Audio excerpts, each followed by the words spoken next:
Your microphone. Is off. It's whatever it's doing. It's bad.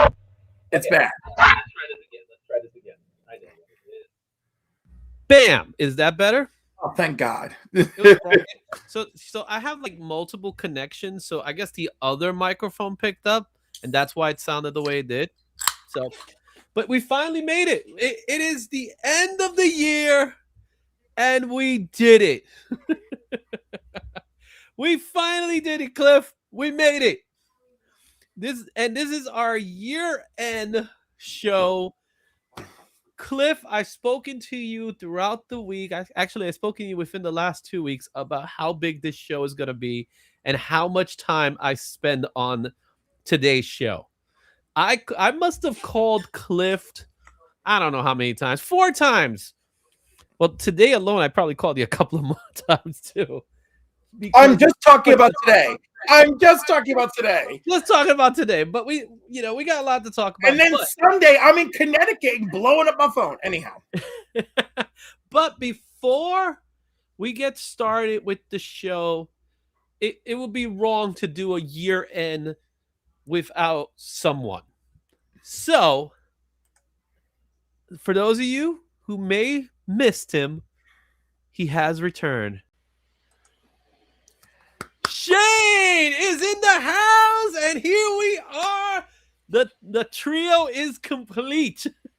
We have our Trinity. That makes me Wonder Woman. And sure.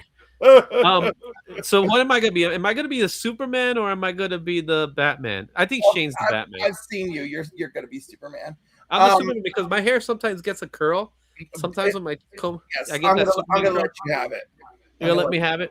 Shane, what's going on, man? 1063 Comics is back for today's show because we started the show with Shane. We're ending with Cliff. So why not have him? And yep, that's right. He's here. So how's it been, Shane? Awesome, Izzy. I'm so happy to be here. I love chatting with you too. Cliff is awesome. You're awesome. It's just super fun. I've got a few books here because I know we're going to be talking about them. And I'm just super pumped to be part of it. So thank you. There's a lot to talk about. There's so much to talk about. But before we start talking about the comic books and stuff, we do have to say what's up to the chat. And Cliff, you're the first one in with a whoop whoop. Look at that. Someone's got to light up the chat. Someone's got to light it up. But isn't this Las Cruces job to be? It is. Well, listen. From Nuevo Mexico. From Nuevo Mexico. He even has the little accent over the E. Isn't that pretty impressive? Because he wants to remind us he puts in the work. All right. Also in the house, Kenneth Burr. What's going on? Joffrey is in the house. Yep. Izzy and Cliff are awesome. And Shane. All right. Much better. He was referring to the microphone. Our boy JSS Brooklyn also in the house. Let's see what you guys pick for there's so much to talk about for 2025. I mean, I'm sure we're going to be a little different than other people talking about 2025. So we got a lot to talk about because we're not just going to talk about comic books. There's some other stuff they're going to talk about. But we got Nerdy Geek Comics in the house. And yes, you are correct. That is Shane. And look who's also here. Taylor Winder, the weirdest triplet ever. That's how you say it. Thruple. This is threesome. Yeah, exactly. It's a thruple. Yes, we have Miss Shane, and there he is in the chat as well, omnipresent. Whew, we got so much, dude. Today we're going to release this into the wild. Today we're going to. This is heavy. We're going to do this, right? So for those of you who don't know, we have the Rat Pack challenge. Well, the Rat Pack giveaway. It's going to start off with a comic book that I think might have some spec potential now. You know what I'm talking about? This book might actually be a spec book now, which is Avengers, the Children's Crusade, Young Avengers, issue number 1. The reason why this might be a spec book, don't say it's the book, dude. This Avengers, man, I'm just saying, this is a possibility. It's a possibility, but this is part of the pack. we're also. I was gonna say the Steve Rogers kid in the movie has already been confirmed to be a boy, has it not? It's a boy, yeah. Right. So this one is out already. You know, well, no, that's a different book. That's not the book we're talking about. You're talking about the What If book. The What If book is already out. Forget about that. Forget about that. But we're gonna add in the K-pop. That's in there. We got Shiver Suspense Story. That's in the pack. We got Silent Night. Santa with Zatanna. All right, we got that. We also got some good stuff here. I'm gonna just try to skip these for a second. Absolute Batman 15. We got the Ben Oliver cover. That's gonna be part of the pack. Medieval Spawn #1. Look at that cover. That's part of the pack. That's a good one. Venom 252, a nice foily goodness. Got that one. That's gonna be. It reminds me of Mad Spidey's tongue. Yeah. Batman issue #2. Is it Batman and Robin or just Batman? No, this is just Batman. Yeah, Jim Lee cover. All right. You got the Scratch and Sniff Santa from last year. That was pretty fun. We got another Shiver Suspense Story, another Christmas book. All right. And we got one of the hot books, Absolute 15, Batman. Now when we say 15, we got to say Batman because there is another Absolute 15 that we'll talk about. We got the Jock cover. And then, of course, a Batman blind bag. Yeah. A Turtles blind bag. Ooh. A Mark Spears blind bag. Oh. And we even have some good older books that are here as well. We got Uncanny X-Men. I always forget this number. What's this number again? It's hard to read. 322. First mention of Onslaught. So another spec book for next year. We got X-Men 257. First Jubilee jacket. That's going to be part of it. We got New Mutants 87 Gold, the second print gold of first appearance of Cable. We also have a nice Tales to Astonish 6-7. This is a nice Silver Age book, so that's pretty cool. You get a Silver Age book. And finally, a sketch cover by yours truly of Avengers #1. And yes, as always, Super Chats. We got 5 new books that are part of the Super Chats. So we'll get to that one. And we're going to do a special hashtag today. So this is going to be the first time I'm going to show the hashtag. It's a mystery hashtag. So you got to make sure you put it in the chat and you have to be present to win it. So we got the bag. And we're going to open it later. There's some stuff in here. And trust me, it's going to be worth it at the end. You ready to see the hashtag, guys? Yes. Okay, you don't have to say it out loud, but that is the hashtag for today. Remember it. And put it when you get the chance. So, all right. It is now time to talk about some headlines. You guys are ready to talk about the headlines for today? Let's do it. Let's do it. Let's do the headlines for today.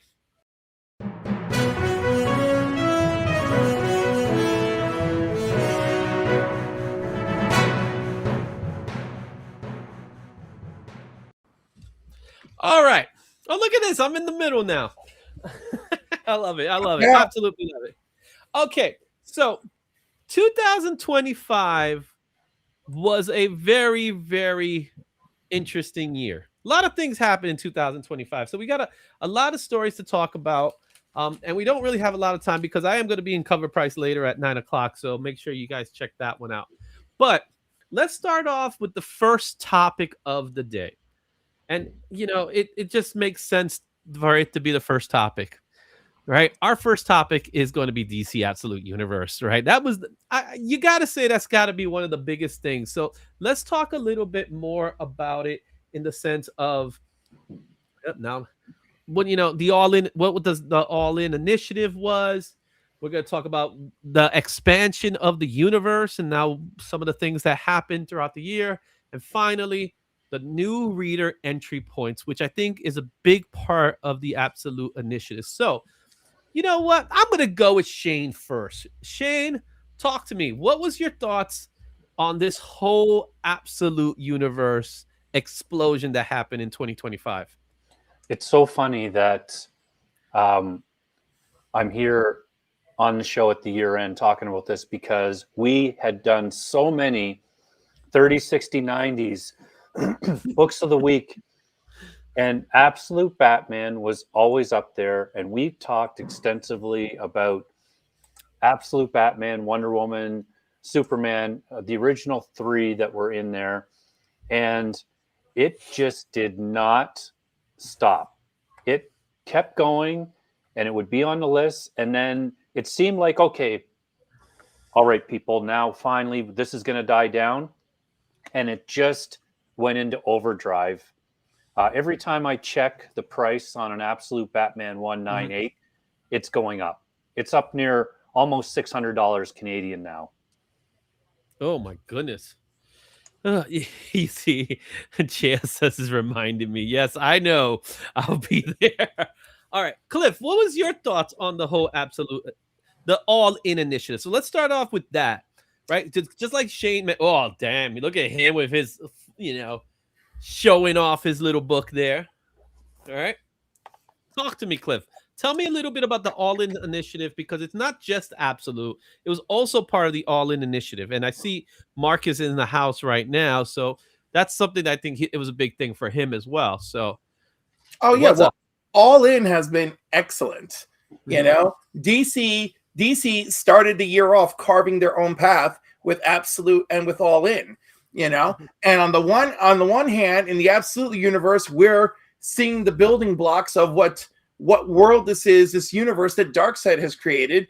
And on the All-In side, we actually have all the books kind of working together and tying together through Justice League Unlimited and all the various parts of the Watchtower that are dedicated to the different teams, because they are all keeping an eye on things going on since the death of Darkseid. And you even have the New Gods series with A New God is Born, because the God of Evil has died.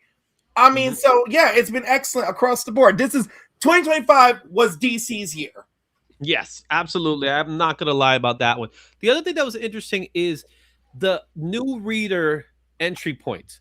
Excellent. I think that's one of the biggest things that this universe caused. To me personally, I think it became an excellent jumping on point, not just for people that were stagnant, but people that just never read, comic books in traditional way. So you now have younger readers going in, and they're hype about Absolute Batman more than anything, but Absolute Wonder Woman's getting love. Absolute Superman is getting love.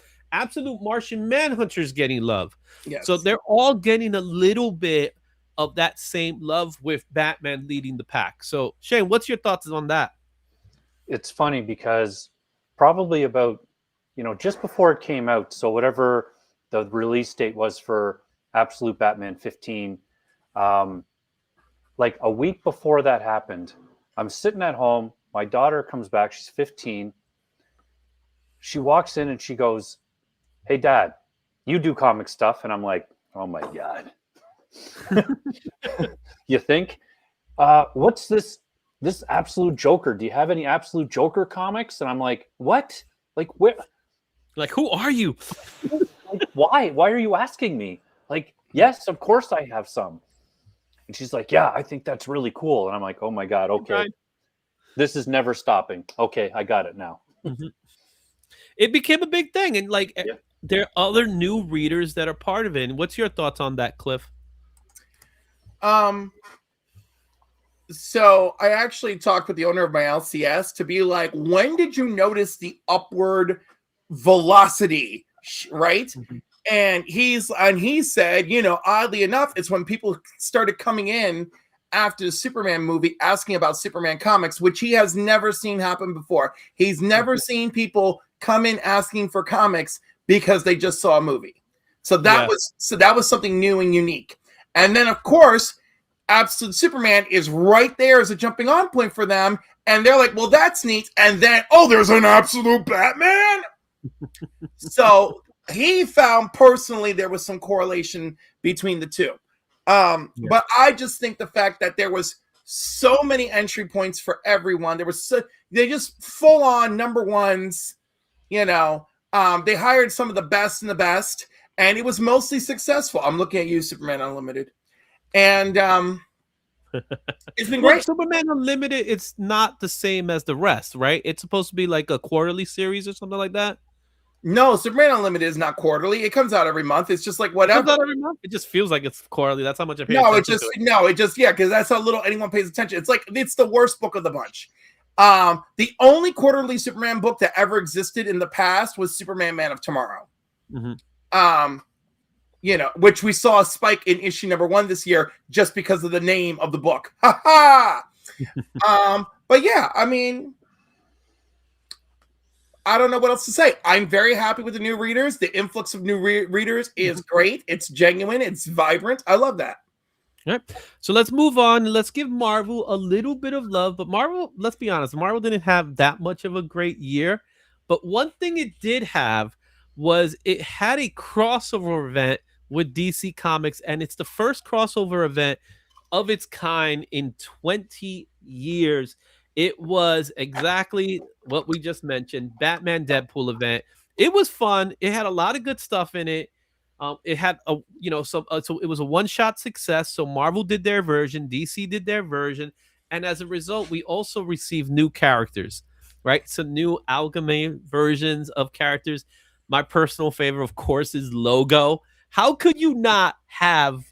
That's like the best and worst name ever, Logo. Cliff, let's start off with you. What was your thoughts on DC and Marvel finally kissing and making up for a little while? Listen, I know they did it for the money, but the fact is that we were genuinely entertained, and that's the part that I love. You know, it was it was mostly fun. Not every story was not every story landed. No, not every story landed, but it was a lot of fun. Sometimes weird fun. Logan and Lobo. My goodness, I loved it. I thought it was hilarious. Like when I first thought of the name, I was like, funny. Stupid name. And considering the controversial battle between those two characters, you know, the last big crossover between both companies, you know, of course we got that character. Yeah. What about you, Shane? What was your thoughts on the Marvel DC crossover? I thought it was good. I thought it brought some interest back on that original amalgam universe, which was really cool because I don't think it gets enough attention. I saw Mark did a really good review once of one of the omnibuses, and it actually has all the alternate winners in it. So you can read both sides of the story, which I think, you know, as collectors, that's something that everybody should be looking for. But the newer crossovers, I thought were good. You know, they're just supposed to be fun, popcorn books. You're not supposed to think too much about them, and they delivered. I thought they did a great job. Yeah, I personally thought it was fun. I didn't take it seriously, and I think that was part of the point, and I think that was the magic of it. You know, first of all, you got Deadpool, and Deadpool's with Batman, and Deadpool's doing Deadpool things. So why not have fun with it? So I think that was fun, but I also like the other different stories that were incorporated. Again, Crypto and Jeff. You know me, you know how I feel about Jeff. So you and Izzy, you and I are the only two who enjoyed that story. I love me some Jeff, and I love Crypto, every time I mention it, people just poo me. Yeah, they don't understand. They just don't get it. Anyway, moving on to our next subject. Let's go ahead and talk a little bit about comic book art policy. This was a big deal this year because we did get a Marvel and DC ban on AI. In fact, it was at New York Comic Con that both Jim Lee and CB Cebulski both said that they have an absolute zero tolerance when it comes to AI art. They don't want it in the comic books at all. So that's something that was a big. So it's, you have to have a creator trust from it. And again, will this have ripple effects? I do believe there are people that were caught in the process. Shane, what do you know a little bit about this? It's funny. I just watched a video about this and a couple other things about it. And personally, what I would like to see YouTube and whoever do is, you have to have a disclaimer that it's a paid promotion. I think there should be a disclaimer if there's AI stuff used at all so that people can know about that. But on top of that, I watched this really great Metallica video, and anybody that knows them, For Whom the Bell Tolls, it's an older song, but it was all redone with AI to go along with the story of the song, and it's 80% there. Like it's crazy that these artists now, bands like that, and artists, so comics applies to this as well, are going to have to start to consider the use of these tools, because it's going to give fans something that they want, and if they don't do it, then somebody else is going to. Yeah, and I recently saw that YouTube is putting a heavy ban on it as well, where you have to say it, and they actually closed down a few sites as a result. They ended up getting the ban as a result of it, which I personally say, yeah, because you know what? One of the worst things I hate is when I have to see a movie trailer and to find out that movie trailer's fake. Yeah. You know what I mean? Because some of those movie trailers, they fool you. They give you this whole thing with all that stuff, and they fool you. But let's talk a little bit more about the comic book side of it. So, Cliff, you tell me your opinion on the subject matter. Yeah, I mean, it's an art form, and like art comes from the soul, not from stolen work by an AI that's just picking stuff from your cues, that you're sitting and polishing off at home. Yeah. I mean, I'm sorry, if you had AI write your story, you are not a writer. If you had AI do your artwork, you're not an artist. Okay. Well, it's also stealing art, right? It's a form of stealing. I think of it as a form of stealing. You may consider yourself an artist because you gave something a bunch of prompts and it created something on you based on those prompts, and then maybe you modify that. But I'm sorry, you're not an artist. Well, apparently he's not a YouTuber. Well, he's not a viewer. Taylor Winder is apparently he is AI. We also got Comic Cap Collectible. What's going on, Rich? Yeah, no AI to mix. Yeah, it is, to me, it is terrible how this has happened, but this is kind of like what's been going on. I think there is some benefits behind AI when it comes to certain things. I use it as a time management tool, or a tool to kind of help improve like my writing skills, not my writing, if that makes sense. You know what I mean? Oh, there's a line there for sure. Is he like, you could use AI to say, do a background of something quicker than you would be able to do like a cover, draw everything in. But I still think that should be disclosed somewhere. Yes, like I agree. On the inside of the cover, it should say, foreground completely drawn by so-and-so, background done digitally through whatever, just for transparency. I mean, I don't know if you guys remember, but I have it over there on my shelf, and it was a big thing that it was a Batman comic, and it was one of the first ones that was all done digitally, and they that was their marketing ploy, where it was like, oh, this is all digital. And now we've kind of swung the other way where, and rightfully so, in my opinion, like Cliff is right. If you're an artist, you're a creative person, you're putting something in it that cannot be transferred by a machine, in my opinion. And I don't want to lose that. Yeah, I'm with you. All right, so that's that topic. Let's go to our next topic here, and that is PSA enters comic grading. But PSA had a very interesting year. So starting off with PSA entering the landscapes, and they have some different grading standards where there's no 9.9 in a PSA, so it's either going to be a 9.8 or a 10. That was something. The big one, which is just recently the acquisition of Beckett, which really means the acquisition of CBCS, all that stuff, and market implications.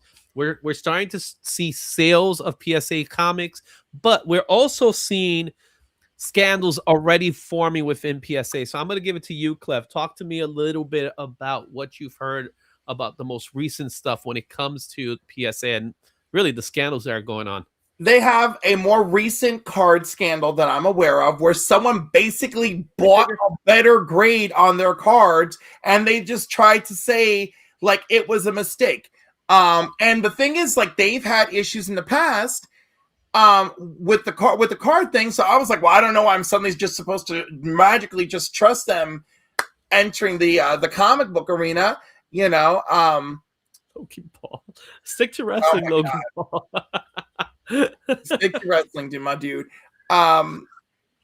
Anyhow, the thing is, they made a fabulous slab. I'm gonna give them that. This is a wonderful, top-notch slab. Still a hideous label. I don't mind this part, but fix your text, guys. Come on, do something. I don't have too much to say on the matter. I'm vehemently against them buying Beckett. Like, it's just insane. Like, it's just like it.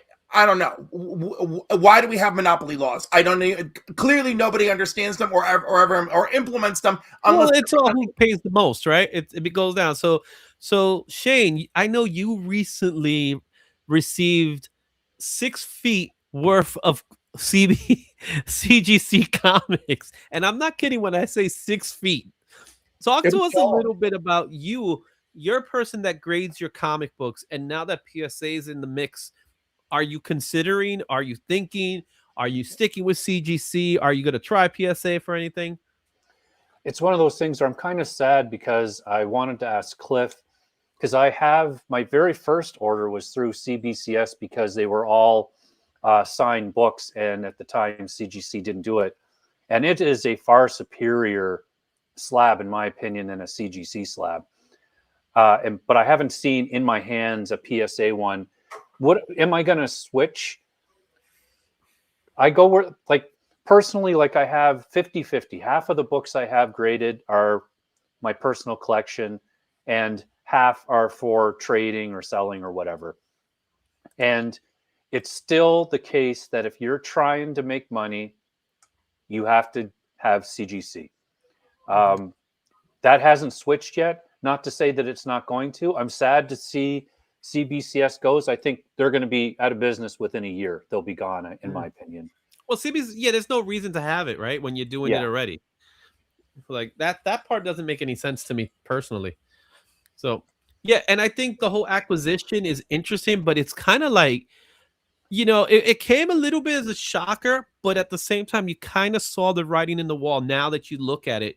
There, in New York Comic Con, CBCS didn't really have a presence.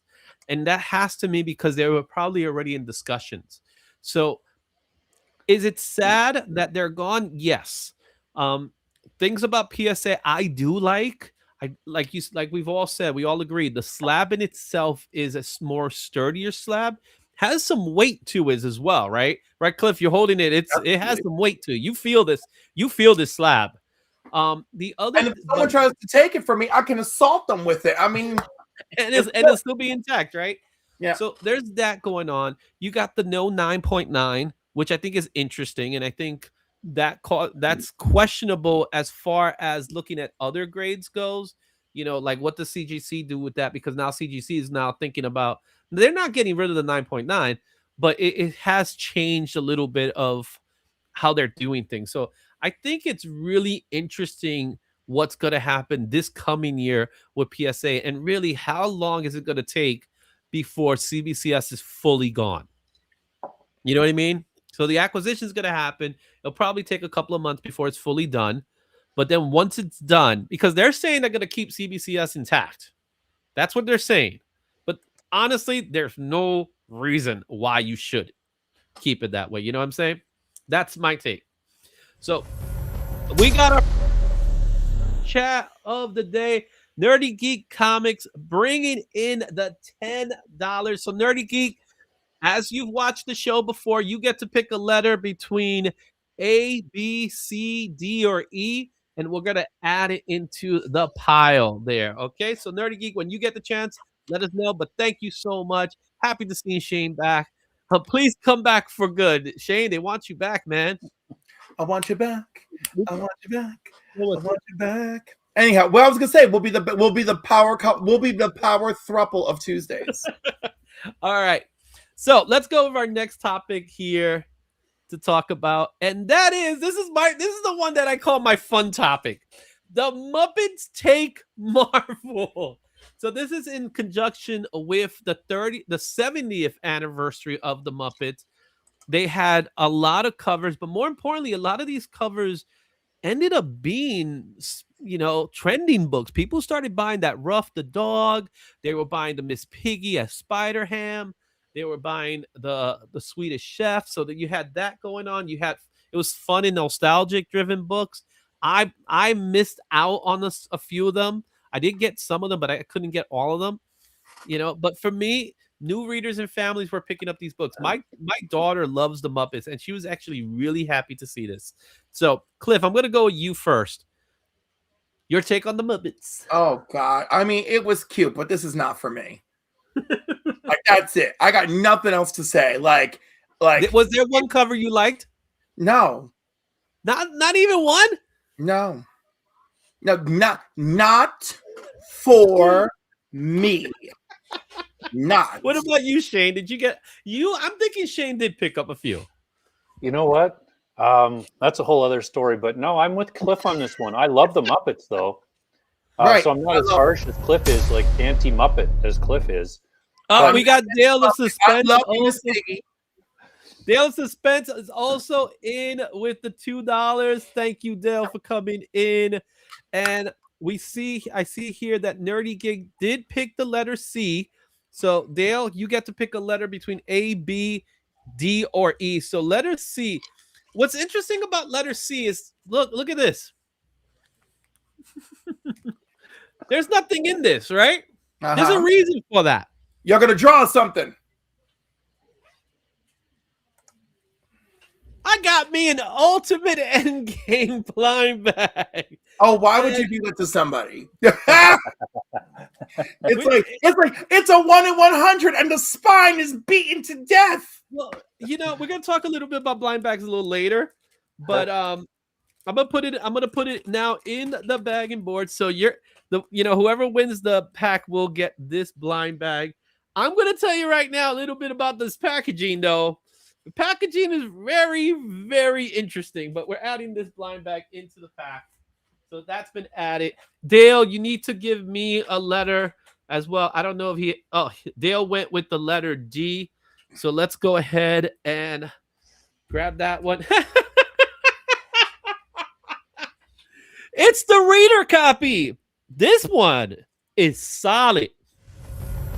So this one's been added as well, but this was definitely a 9/8 candidate. So if you get that one, we're gonna add this one into the pile. And we did we get another one? Did another one just come in? Woohoo! JSS Brooklyn with the chat. Now JSS, you know how it works. A, B, or E. Let me know in the chat. All my ultimate end games were this. I'm sorry, Rattlesnake, man. I know. Fortunately, we ended up getting some that were in good condition, but of course, some of them were not. Pick a remaining letter. Shane, I'll let you pick the letter. A, B, or E. Me? Yeah, pick a letter. A, B, or E. E. E it is. And what do we have here? We have a book that does not come out till next week. Is that correct, Cliff? Yep.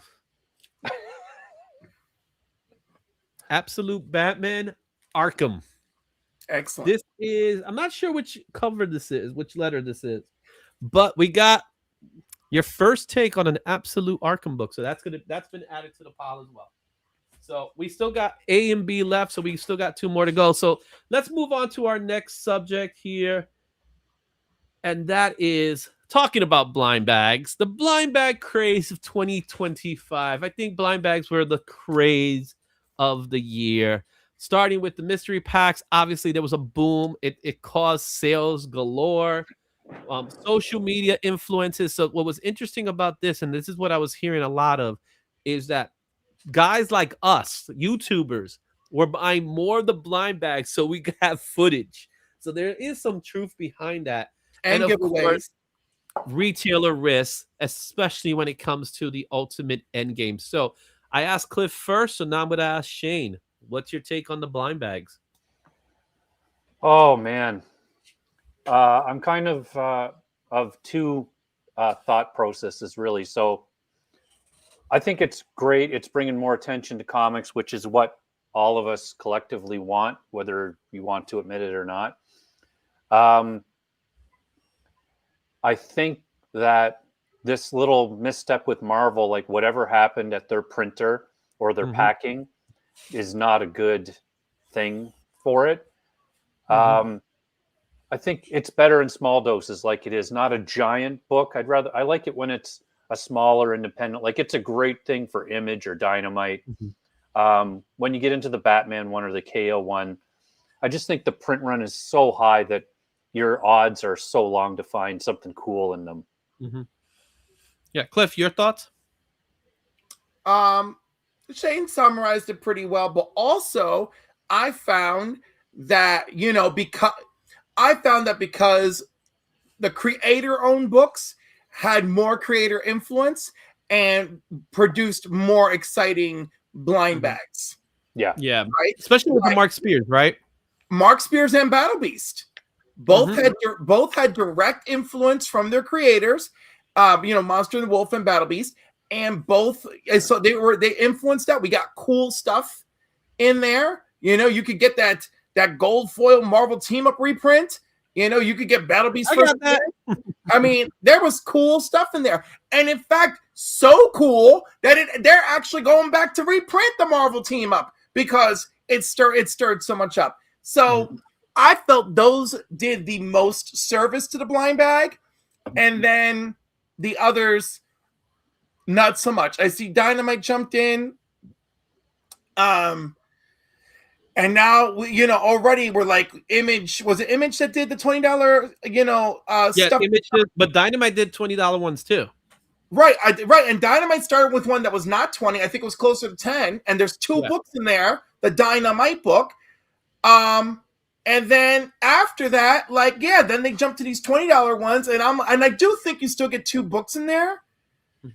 But I don't know. That remains to be seen. Dynamite really Dynamite really studies their games on, because they're the king of the freaking variant card. Yeah, look at this. JSA is telling us that the IDW pack was $60.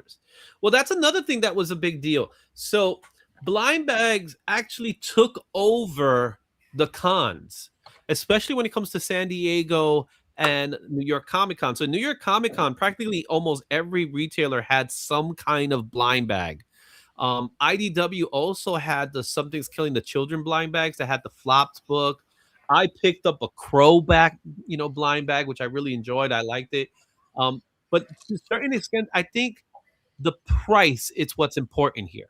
Yes. For me personally, if the price is substantially lower, I think the blind bag's a better fit. The problem we're having with blind bags is that we're getting to this point that we have an saturation already, because this month alone in December, every week there was a blind bag. Every week.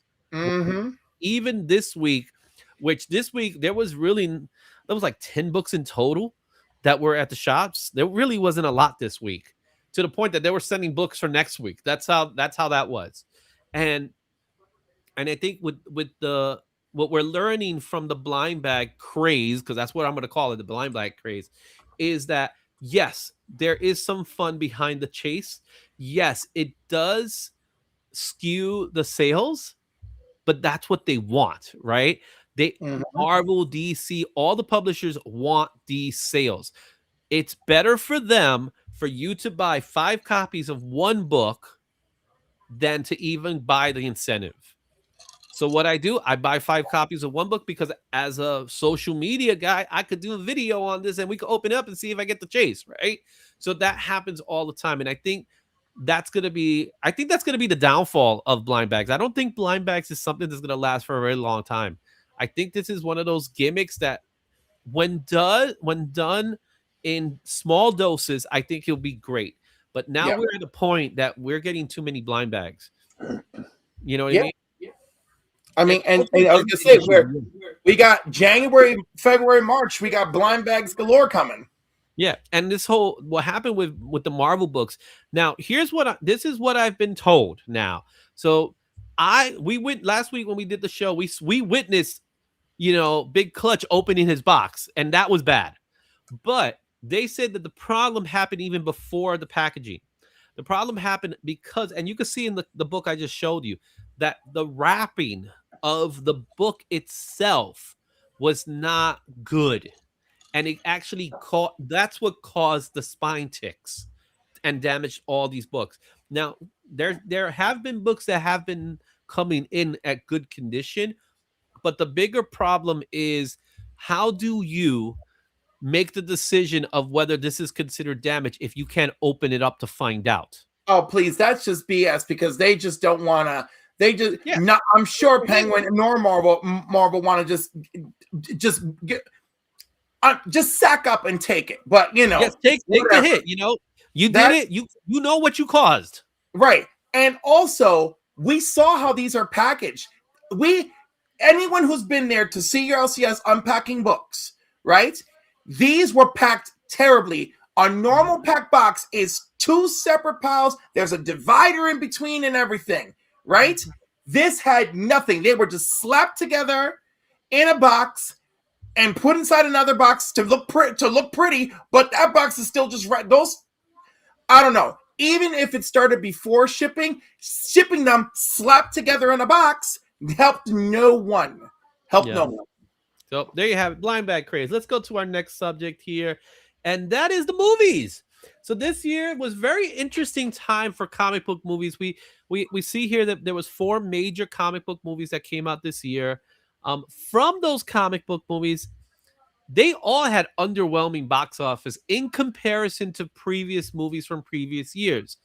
So, also we get the new DC Studios. As a result, we get the new Superman, which I want to say was a success, but I don't think it was at the success that most people thought it would be. It's like, for some people, I think they think Superman was not as successful. Lastly, is this the beginning of the end for the MCU? Now we're looking at all these Doomsday trailers that are coming out, but besides Thunderbolts, Captain America did not perform well, and it actually was a pretty bad movie. Fantastic Four was a good movie, but it did underperform as well. But all of these movies, none of them cracked 600 million worldwide. So, Shane, what's your thoughts on this subject? I think that as we get closer to Avenger Doomsday releasing, that things are going to pump up in the MCU. We're going to kind of see it go back to, I think the message has been received by studio heads and directors and whatnot, hopefully, where we're going to start to see some of that old style MCU, really awesome movies. Like, is there a theater reaction video of any recent MCU movie that you can watch that is going to be as good as when Captain America catches Thor's hammer? They haven't had a moment like that, and I think that's what they're going for, and that's what Doomsday is going to do. We're going to get cliffhangers. We're going to get a good movie. I'm looking forward to it. Mm-hmm. Yep. Cost of movie tickets are getting crazy. Everyone's broke, and inflation is, what it is. So no one's going to the movies. Cliff, your thoughts on what's going on with the movie industry in general? Really? We don't have enough time for this. Okay, cost, garbage, getting butts in seats. I don't know. A corporate freaking conglomeration of everything. Infuriating. Let's all only have 1 or 2 places to grade. Let's all have only 1 or 2 studios for everything to be funneled through. The homogenization of our entertainment has arrived. Flip cars like fires. In moderation. I was a fan of Superman. I think Superman was a fun movie. I think it's exactly what I wanted it to be. It was what I wanted it to be. Thunderbolts exceeded my expectations. Thunderbolts was great. It was a great movie, but when it comes to Thunderbolts, I don't see Thunderbolts as the type of movie I could rewatch over and over. And to my surprise, I have, and I like it. Mm-hmm. I already seen it twice. It but just doesn't have one of those. It's a heavy. I would say it's a heavy movie. Yeah, and it You know? doesn't. I liked it. I thought it was really good. It just didn't have that moment or moments. But I thought it was a really good movie, and my kids love it. Yeah. I think I sound communist. I think he's talking about you, Cliff. listen.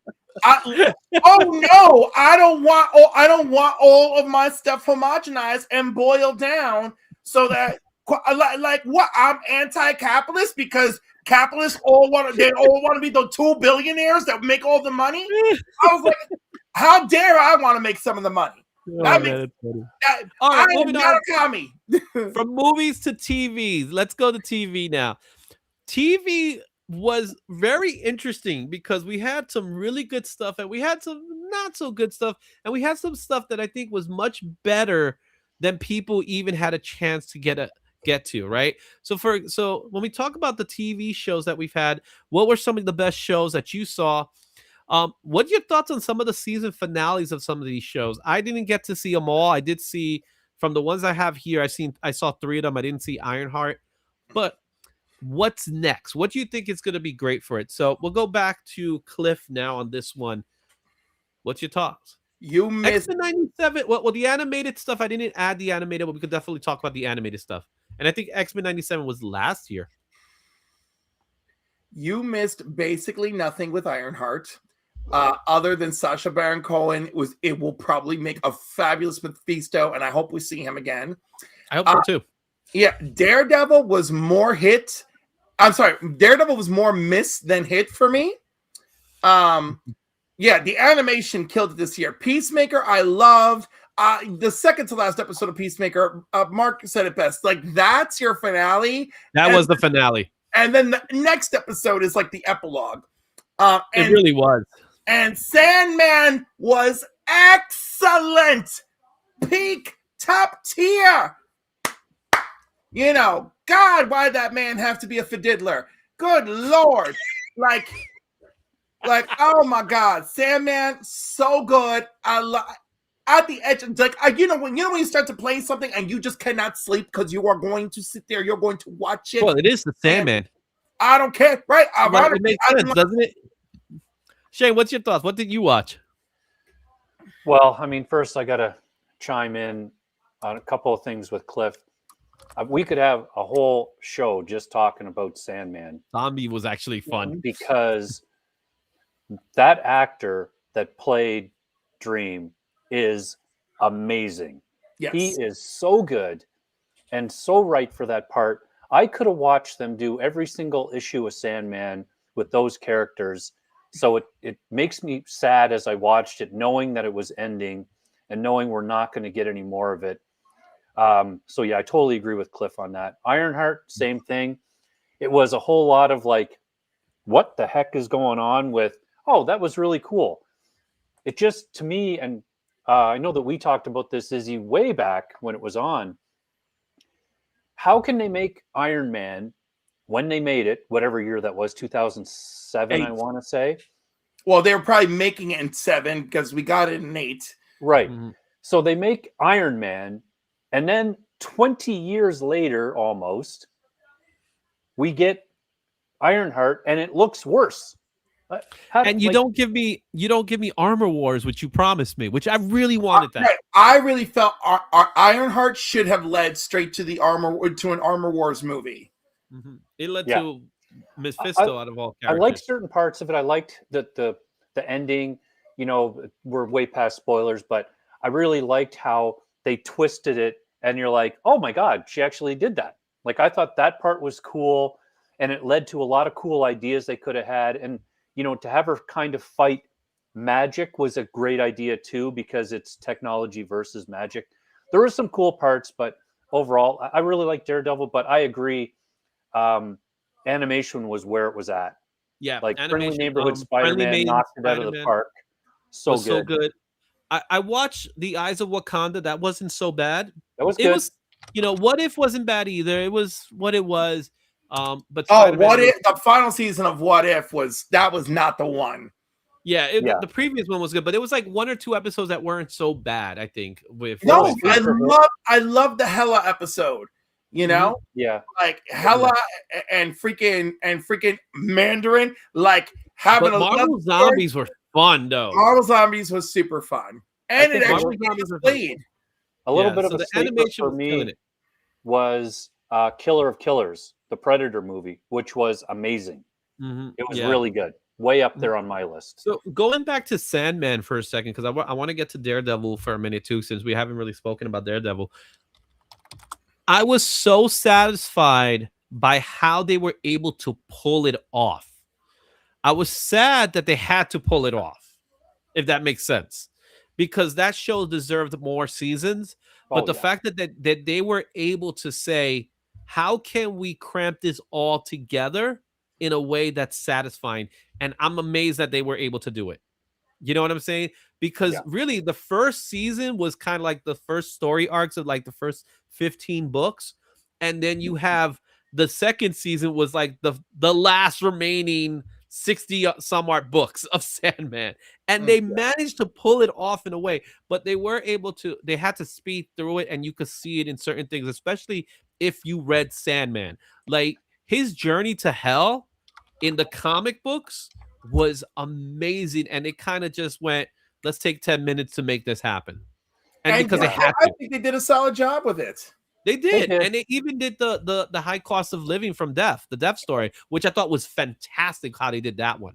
Yeah. And lastly, Daredevil. We spoke about Peacemaker. Peacemaker was great, with the exception of that final episode, which was like, where are you taking me with this episode? But Daredevil, I think it was a perfect example of a show that was 2 different shows put together.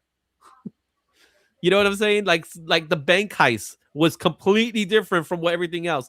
And then what they did with Muse, I was not a fan of, because Muse is a better character than what we ended up getting. Oh no, that was But, one of my biggest strikes against the show. yeah, but besides that, a lot of it was good and I enjoyed it. But you know it was what? fun. Honestly, I rewatched the first 3 seasons of the Netflix show Oh, that's better. and it's so much better that I'm not giving I this, agree with that. I'm not giving this a pass. I'm not giving it a Yeah. pass. Yeah, It was Yeah. totally, what do the kids say? Mid.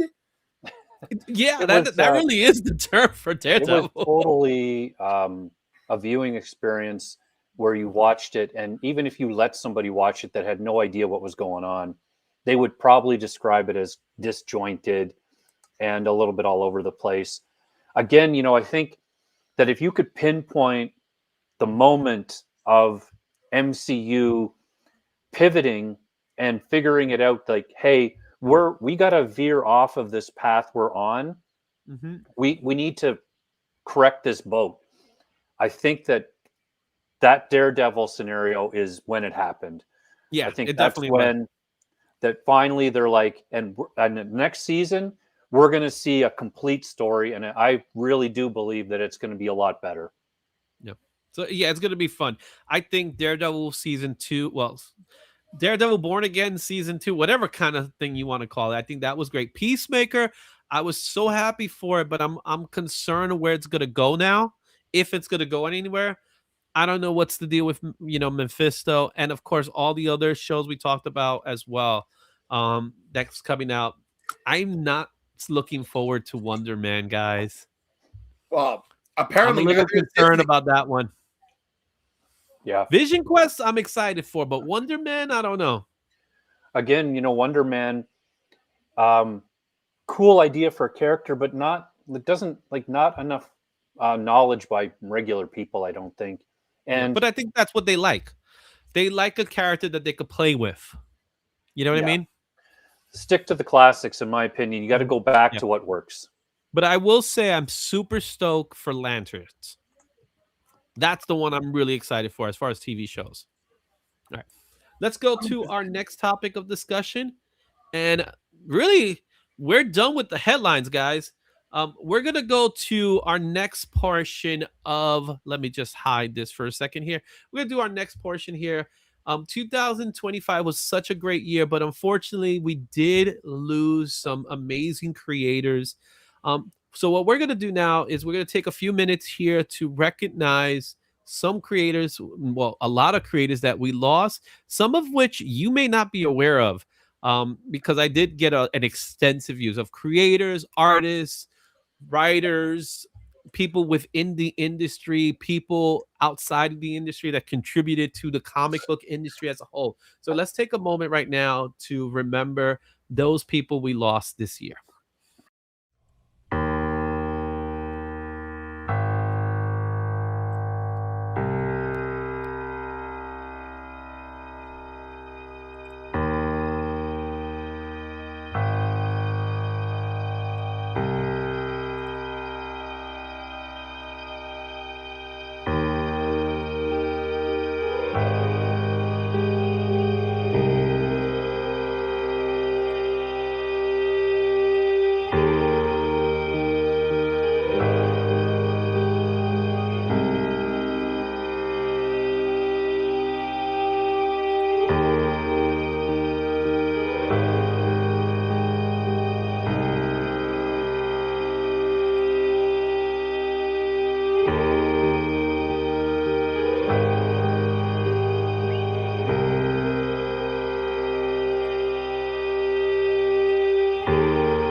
it's hard to move on from that, right? I But don't listen. Rattlesnake said it best. That was an excellent tribute. Like you, it looks like you caught everybody, and I mean there were actually, I did it. I'm sure I did it. no, but like you, I mean there was puppeteers, Mhm. a French comic book, everything. It was beautiful. I think you did a great job. And also, I'm a little sad because there are some people there who I've met in shows before, and they're just gone now. Yeah, Couple- obviously, we remember guys like Peter David, Jim Shooter, Jackson guys, Butch guys, but there was some other names that just kind of like, wow, like I'm shocked, right? Shane, anybody stood out for you? Really, the one that was the biggest surprise, not a huge, um, you know, personality that I knew of, but the Fantastic Four actor. Like I didn't know about that. He was And the 'cause he stuntman, the just guy seemed like, actually in the suit. yeah, it just seemed like So he would have been very young. So that's too bad. yeah. So that was one. Another one was the very first live action Spider-Man. That was from the Electric Company. That was the actor. One that stood out for me as well was the poster artist that did the poster for Star Wars, Back to the Future. Pretty much, if it was an '80s poster, he did it. We all had a Star Wars poster on our walls growing up. I'm pretty sure But yeah, about we've that. all had something like that. So, and of course, the actors we miss like Gene Hackman, Robert Redford, Michelle Trachtenberg, who was from Buffy. Apparently she died because of diabetes complications. So, and she was so young. You know what I mean? It's like it's one thing when you lose people that they've reached that age in their life. It's another thing when they die young, and that's you don't want to lose anybody, but it's part of life. You know what I mean? So yeah, she was definitely too young. The actor that played Daredevil's dad in the TV show, he was a young actor too. He was also in Gotham as well. So there was a lot of people there. So, Cliff, you have anything else to add? That's it. We got a new subscriber. Welcome, Michelle Landrum. So with that being said, we are going to move to our next subject matter here, and we're gonna move a little faster here, guys. Keep in mind we still have 2 more books to add to the pile. So if we get a super chat, we'll add these 2. Also, for those of you who just jumped in, we are going to do a giveaway. So this is a mystery bag giveaway, and I'm not gonna say it, but I'm going to show the hashtag. So make sure you get this hashtag into the chat to be part of today's giveaway. You can win what's in this bag. And yeah, and to Tate Prime, if I would have added those names, we would have been here longer. So I kept it to people that were part of, in some way they were part of comic book lore, whether it was adjacent comic book lore or directly through comic book lore. So Robert Redford, Gene Hackman, they were all characters within the movies that were comic book movies. So that's why they were added as well. What's going on, Pops Attic? How you doing, my man? All right, let's get back to this list and let's talk about the top talent of 2025. There's a lot of people that we're gonna do. Cliff, I ended up doing 12. Okay, all right. So I ended up doing 12 because there was 2 names that I was like, oh man, I have to put these names in this list. So we're gonna look at people that had tremendous years. Now this is our choices, all right? This is not a situation where these were the absolute top talents, but I do believe these individuals stood out among all the individuals as far as this year goes. I know, Shane, you haven't seen the list. Cliff is aware of the list. So let's go back into the first top talent, and that's Casper Windegaard. So, Cliff, this is actually somebody you brought up. Talk to me a little bit about Casper Windegaard. He's one of the artists that we're spotlighting. Well, listen, I just think like he's had a good year, a good success with that. Oh my God, I forgot the name of the freaking title. I'm the one who suggested this. Something dirty. The He what? did the Woods? Right. No. What the heck? Oh my God, this is terrible. I need to make show notes, people. Power Fantasy. Power, right? Oh my God, Cliff. Jesus. Anyhow, Cliff, you him like and Power Brian, Fantasy? I him, didn't know that. Now I like you even more.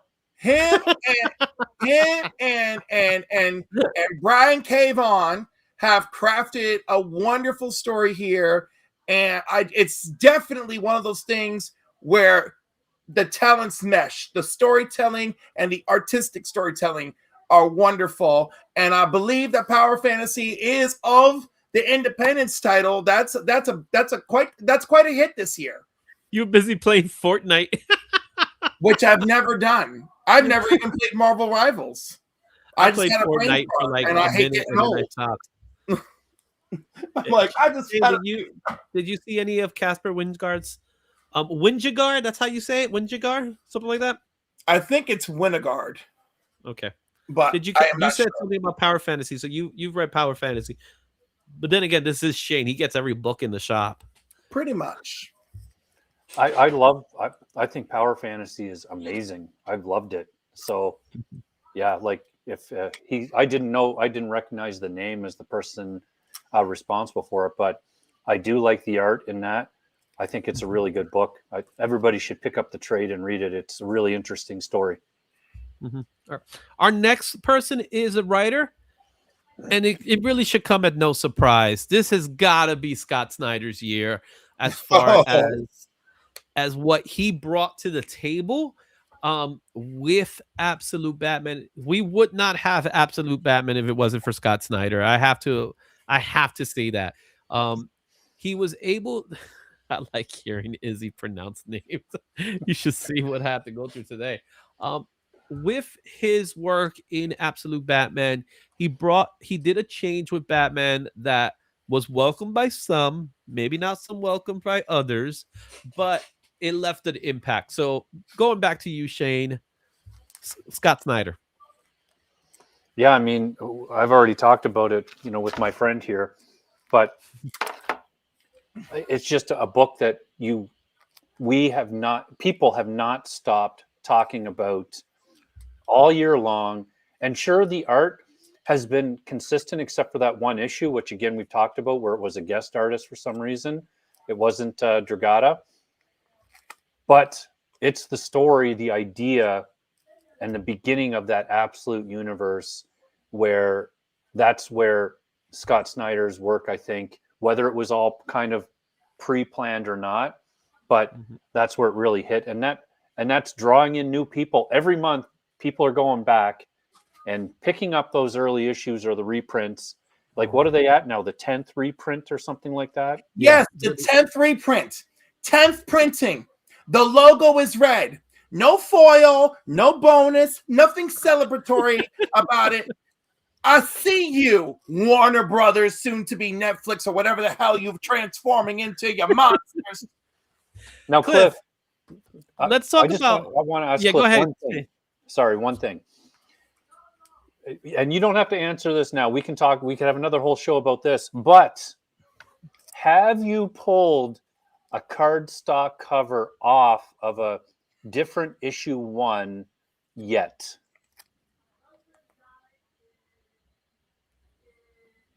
What does that mean?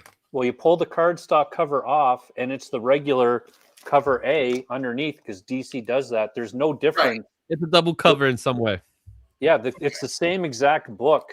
You know what? I never gave that any thought whatsoever. I was just wondering. Speaking of Absolute Batman with Scott Snyder, he also did DCKO. So, Cliff, is there anything positive you could say about Scott Snyder?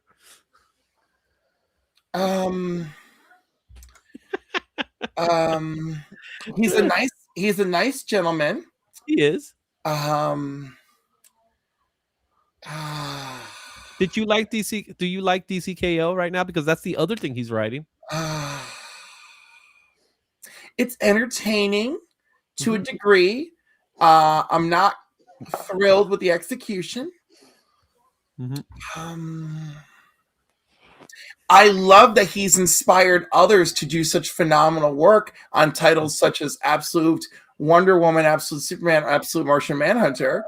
Well, again, he started the trend, right? He started the absolute thing. Let's only give him as much credit as he deserves, Izzy. I gotta give him the credit because if it wasn't for him, we wouldn't have it. I'm sorry.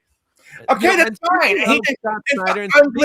I'm glad he initiated this. Yes, Do I feel like he needed to be the flagship leader of it? Well, he is. I mean, it's unfortunate, and we're gonna see how that plays out. We're gonna see if speaking of Absolute Batman, he wasn't alone. Scott Snyder was not alone in this process. We also got to give love to the artist, Nick Dragata, who I have to say, his art style is exactly what this book was supposed to be. My personal opinion. And the thing is, and here's the other thing. It's not just the bombastic Batman, the larger than life characters. It's also the ability to put so much in a page where we have, I kid you not, over 30 panels in a page. In a page, he did that. Mm-hmm. I would call this a modern, Wolfman Perez. You want to put it up there with? Oh my no! Blasphemy! I knew you were gonna get that. Yeah, ever, and I will tell it to his face. I will tell him you are no Wolfman Perez. Shane, look what you did. Wolfman Perez. Shane, look what you did, sir. I know the buttons to push. Oh my God! Oh, Shane! How could you? Welcome back, Shane. We needed that. Jesus, why don't you say this is typical of Claremont and Byrne? Say that. Watch that come out of your mouth. Yeah, you can't. Well, let's be honest. Claremont and Byrne didn't like each other at the end. It doesn't matter. They gave us a phenomenal but let's talk about Nick Dragata. We're talking about everybody else, but let's talk about Nick Dragata. Fine, whatever. It's not for me. It is for me, and I could deal with it. I love the art style. The art style works for me. Everything is big, everything is crazy, and I'm for it. Here's someone I think you're gonna love, Cliff, who somehow did get involved in the whole Absolute Batman, and that is someone who is an artist and a writer, and that's Daniel Warren Johnson. But I have to say, this was his year as a writer. Yes. I think his artwork was fantastic. And of course, we got the cover to prove it. And Shane got two of them to showcase right there. Both 9/8. Look at him. Shane is just flexing. I told you I was going to get these, Izzy. I told you. I know you did. So, Cliff, talk to me about the man, Daniel Warren Johnson, soon to be the legend. If he keeps going the way he goes. This man not only gave us some fantastic G.I. Joe. Okay. G.I. Joe? And Energon. You sure it was G.I. Joe? Am I sure it's G.I. Joe? You're thinking about Transformers. Yeah. He not only gave us some fantastic he wrote some other Energon related things. He not only gave us some fantastic Transformers, all right? But this man gave me the best Absolute Batman story of the year. This man gave me Batman battling bigots. That's what this man gave me. Okay. As far as I'm concerned, that is the gift that keeps on giving from the Daniel Warren Johnson. And I look forward to more. All right. Shane? I agree. And again, we talked about him in an artist, in a spotlight. And he's writing, he's drawing. The run on Transformers is going to go down as, a classic run of 25, 24 issues. It's amazing. This cover, I mean, we've talked about it a ton. I mean, you've got the graphic there. It's awesome. This cover is awesome. And let's go to our next. Go ahead. And same with that 2-page spread in the Absolute Batman story. Mm-hmm. It's awesome. And his art style is not for everybody, but the stuff that hits, it's perfect. And in that Absolute Batman story and this cover, it does it. So yeah, Yep. I'm in. Cool. All right. Our next guy here is an artist, actually, gal, Savette Shabina. She was known for doing a lot of the pop kill artwork, but she kind of like, she's been around for a little bit. But this year, she ended up doing these covers that just, what is it? I can't even say apocalypse. I don't even remember. Do you remember the term? What's it called? Pin Apocalypse. Yeah, apocalypse, whatever. They were bangers, man. These were just covers, man. These were beautiful covers. It was like, oh wow. So Cliff, tell me how much you love the female anatomy. Okay, so that's enough.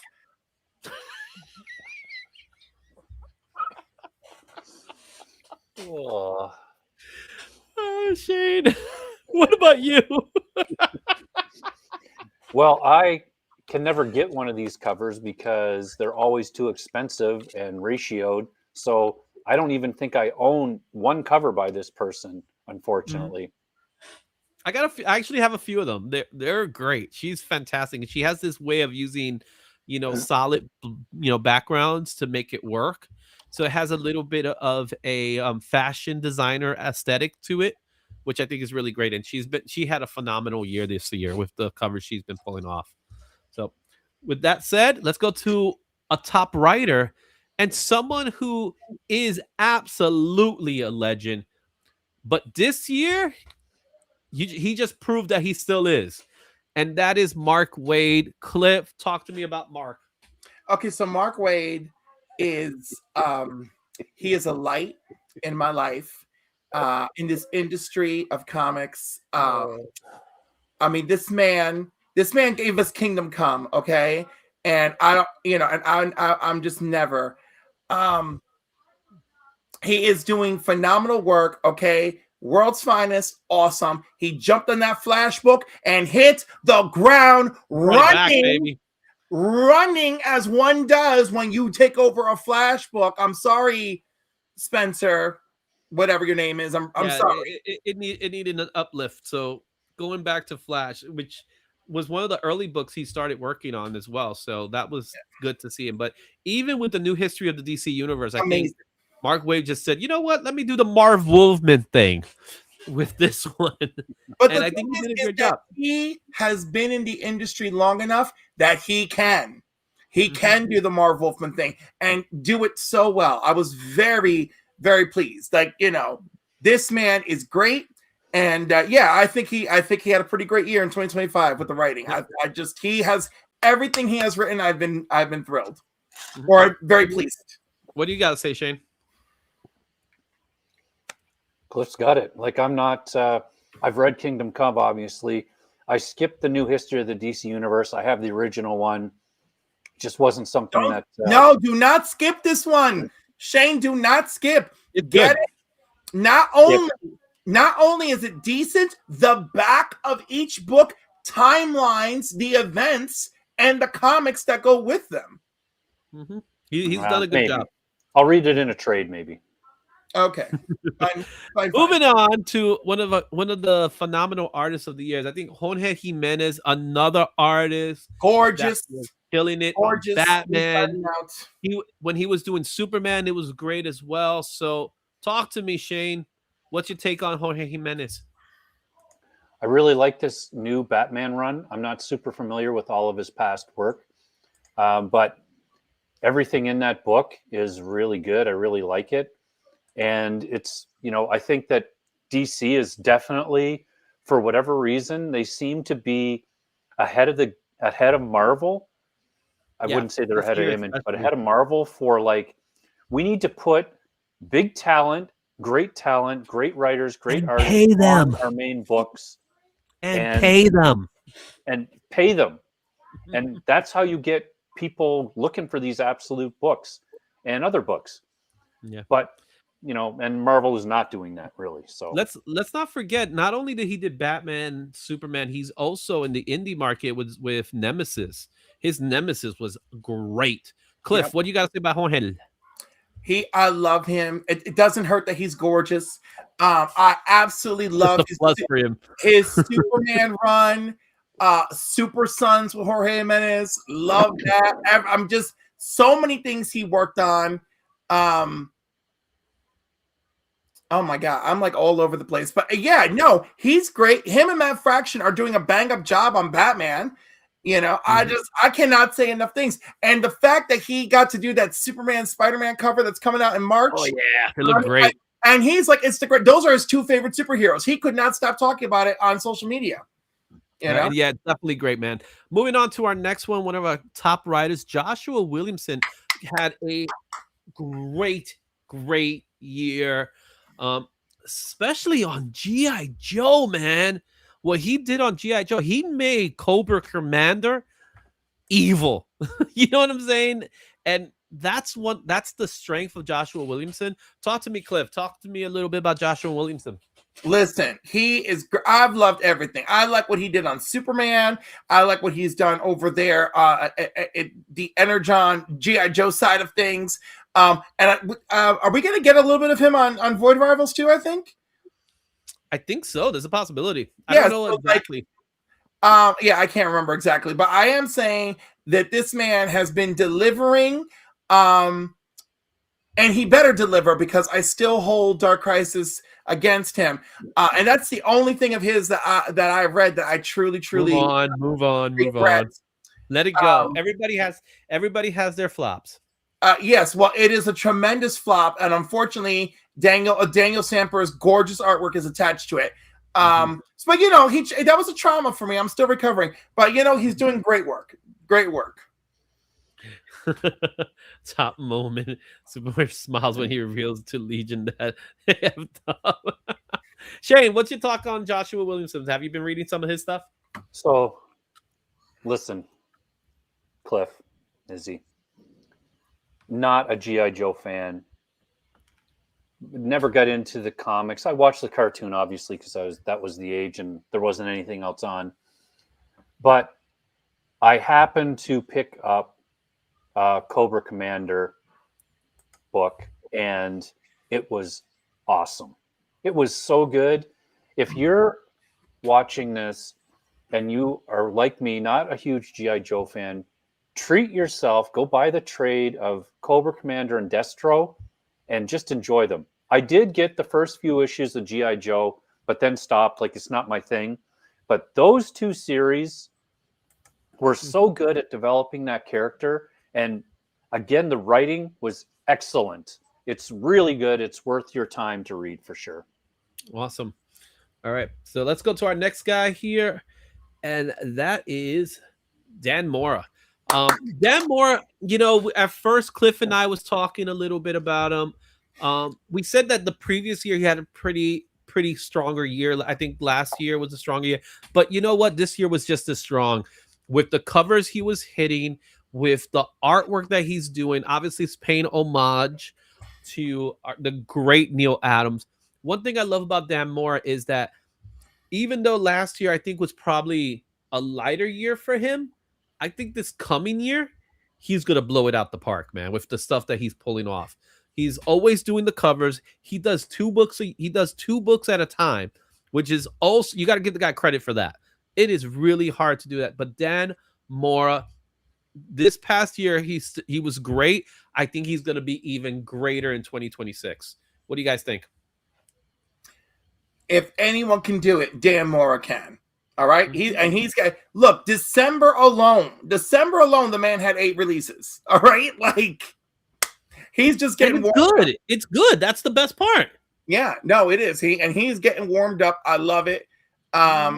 I believe when he's got an Iron Man cover coming up for the new Iron Man #1. He's got which, by the way, is a wraparound cover. He's got a wraparound cover coming for Iron Man #1. And Joshua Williamson is writing that Iron Man series. Yeah. At least we get something good going on there. Yeah. Shane, what you got to say about Dan Morris? So same. I echo that. Like, he's one of those people that I have a ton of his stuff, and I'm sure that if you showed me 10 covers, I probably have all of them. So I can't point to a specific thing, but like, I like the stuff that I've seen for sure, and I'm looking forward to seeing what happens this year. Yeah, he's definitely one of those artists that's he's very clean in his style. It feels animated as well, which I love about it. It's perfect for comic books, right? How could I leave this writer behind? James Tynion the fourth, Exquisite Corpse, World Tree. What else we got going on? Something's killing the children. You name it. Nice house on the lake. Well, nice house on the corner. Whatever you kind of call it. Um, James Tynion. I would say it was a quieter year for him, but still, I think with Exquisite Corpse, he brought the game, and literally brought a game. Cliff. Yo, the fact that the story is a game of the powerful, right? Like sending out their best killers, right? Into this innocent town. And then there's like a trading card. You could buy the polybag with a trading card, and the trading card is actually part of a playable trading card game for this. It was a quieter year for him. Trust me, it was quieter. I He's think done it's so much brilliant. more. By the way, I misspoke on all that Dan Morris stuff. I was looking at the wrong rundown. I feel real bad. I'm real upset. But he's got a gorgeous Justice League Unlimited number 17 coming out, so let's look forward to that. But James gave me, okay, the Deviant. All right, I was on the edge of my seat constantly, and when it got to the end, I was like, oh my god, you sneaky bastard. And he left me wanting more. I'm like, let's get the old man out of prison. Let's solve the old murder. How about who's the dead dude in the 70s from issue 1? We never talked about that again. Where's my sequel, James? Where is my sequel? You know, I mean, He's gonna have a big year coming up. He has a lot of big stuff coming up this year. He's got a lot of big stuff, a lot of big things. Swamp Thing. Yeah, he's pulling baby. off Swamp Thing, so that's the thing. You know what I mean? That's a thing. Swamp Thing's a thing. Swamp Thing. He's also given me Wind, which pure love and joy for that. Oh man, Shane, what you got to say about James? I would say that, you know, what it reminds me of is Something is Killing the Children with him, and We're the Area is very similar to like a Wolfman Perez scenario. Here we go again. Why would you double down on such vulgar language? I would say they're very different in tone. They're absolutely different in tone. Of course. All right. Of course. Let's move on. Move on.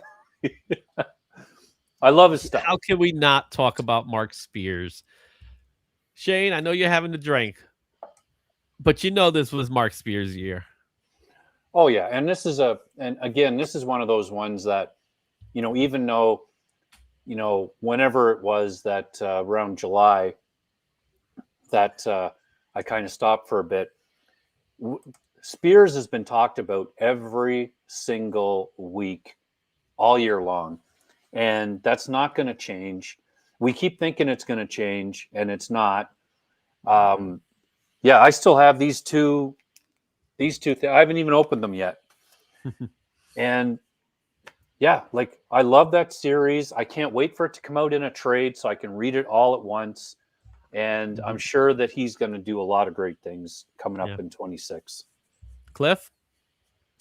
Listen, I actually started off the year with like, okay, there's a lot of Mark Spears. And then he's just turned out to be such a remarkable human being. He's a beautiful guy.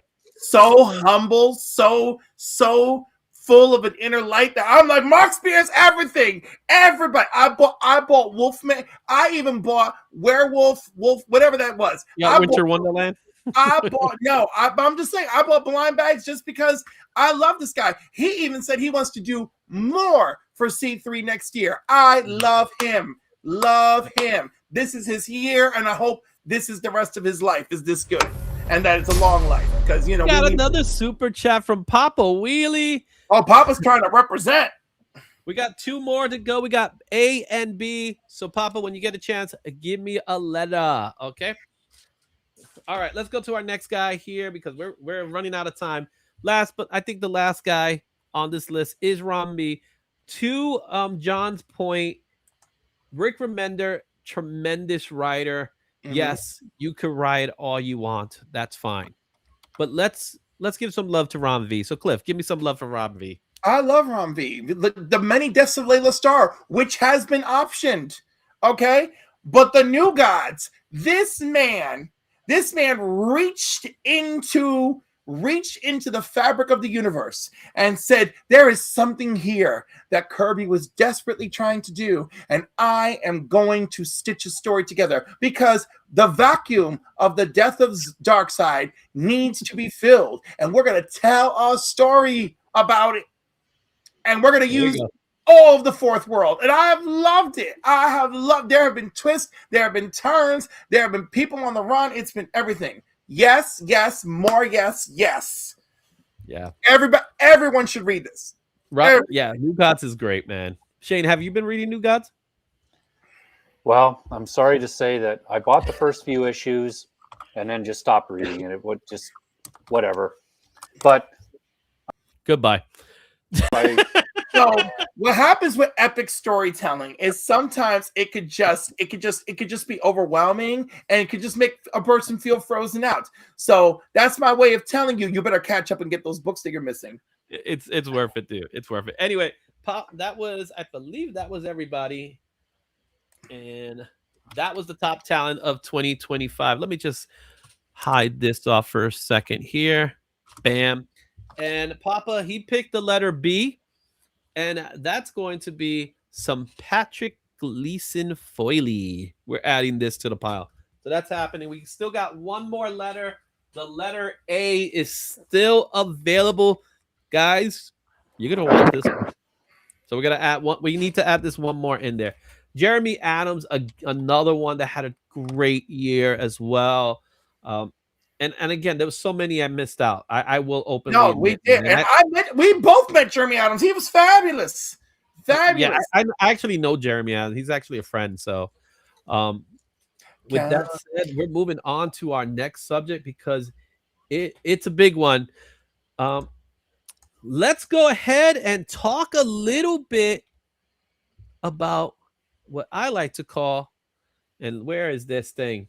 Come on, work with me. The Chart Busters. Shane, it's that time. And there goes Cliff. He added the last one. And the last one is Absolute Wonder Woman issue 15. Cover A is in the house.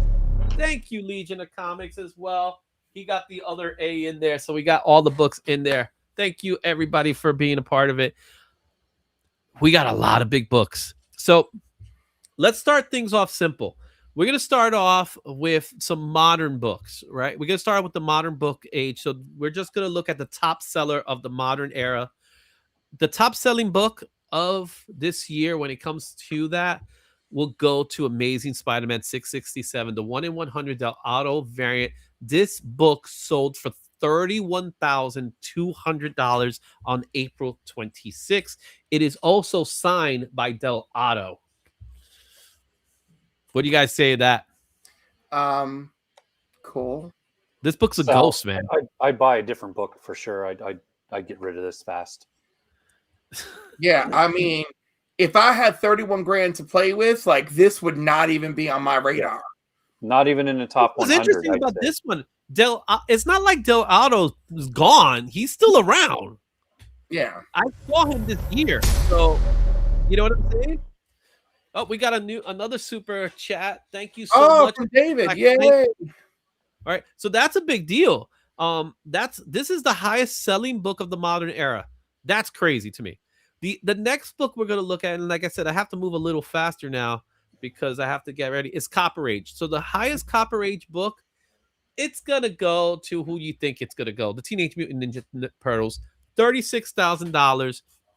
A 9.6 that was signed by Kevin Eastman and Peter Laird. This book sold way back in March 8th. I know, Shane, we talked about this book when we did Chartbusters in March. So this book was still hot. It's still the highest selling Copper Age book. Yeah, I mean, I've said my Teenage Mutant Ninja Turtles story before, but I would still sell this book for $36,000. I would get something else. Well, this one isn't. You could have bought it for cover price, and you just passed on it, man. I had it in my hand. And look at it now. Cliff, are you a TMNT guy? No, I'm not crazy about it, but this book is earned. This is earned right here. It's first appearance, it's first print, it's double signed, it is earned. Yep. I would buy it with that money. Wow. Yeah, if I had 40 grand to play with, I would sooner go for this than that Spider-Man 1 in 100. For sure. The Spider-Man's a ghost. That's what it is. You know what? And it can remain one. Yeah. Yeah. All right. Our next book here is a Bronze Age book. This is the highest Bronze Age book. I don't think it's that much of a surprise. You ready for it? Yeah, I'm shaking. Oh, wait. What? It just skipped it. Mm-hmm. Why did it skip it? Mm-hmm. You playing with us. I did. I think I skipped it. Ta! What timing? Well, it was Incredible Hulk, 181. I'll have to go back to it. So let's just go to the highest selling books. My apologies, guys. I'm not going to go back to get it. Let's go with this. Oh, look, there it is. 72,000. 72,000. Remember, it's a 9.8. It's sold in April from Heritage Auctions. It's the first full appearance of Wolverine. Nothing special other than it was a 9.8. Okay. I go to sleep at night sometimes thinking, like, if I won 80 million, the 9.8s or whatever that I would buy. This is on there, but that's a lot of money. I would definitely. Yeah. I mean, it's a pretty attainable book, to be honest with you. There's so many of them. I feel like this is just too high. Yeah. So yeah, it's a 9.8. It's $72,000. Someone pulled the trigger. Yeah, someone had money to spare. Yeah, somebody wanted to have it. All right, let's get into the top 5. These were Silver Age and Golden Age books, starting with number 5. The number 5 book was Action Comics #1, which sold for $384,000. That was in January 12th of 2025. That is the highest selling action comic book of the year. Come on. What do you got to say, guys? I mean, that's exciting for me. Mm-hmm. It's not my thing. I would probably get a different it's book. my thing. I would have bought this. If I had that money, I would have bought this. $38,000? $384,000? Do you think that's yes, I don't care. Dude, bet what the 8.0 or something went for over $1 million? Yeah, I would if I won Powerball, yes. Yes. All right. I'm getting this. First Superman, first Zatanna, first Parents, first Zatara. First superhero comic. Yeah, officially first superhero comic. I'm here for it. Yeah, when I what about first Warlord, Cliff? First Warlord. There you go. Please, no, save that for yourself. That's for you. I'm here for the son of Jor-El. All right. All right. Let's go at number 4. At number 4 in our list. Why is this thing clicking all bad now?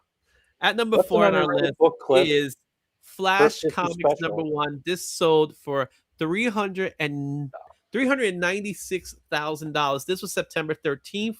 First appearance of the Golden Age Flash. First appearance of Hawkman. First appearance of the Whip. And Johnny Thunder. Yes. And Johnny Thunder. Yes. No. I would love to have this book. This is a book I would love to have. I would love to have this. I don't know what's wrong with Shane. I don't know who this man is. Shane, you wouldn't have this book? I don't know who this man is right now.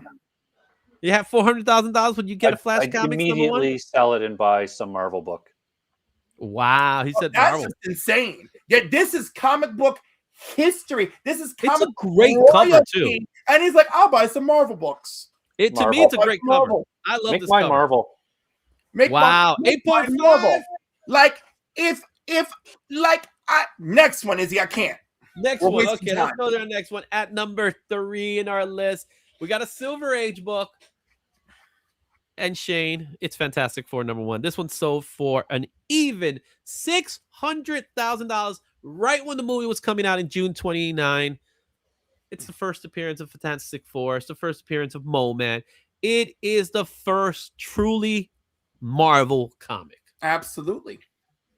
So I would not pay this much, but yes, 4 times over.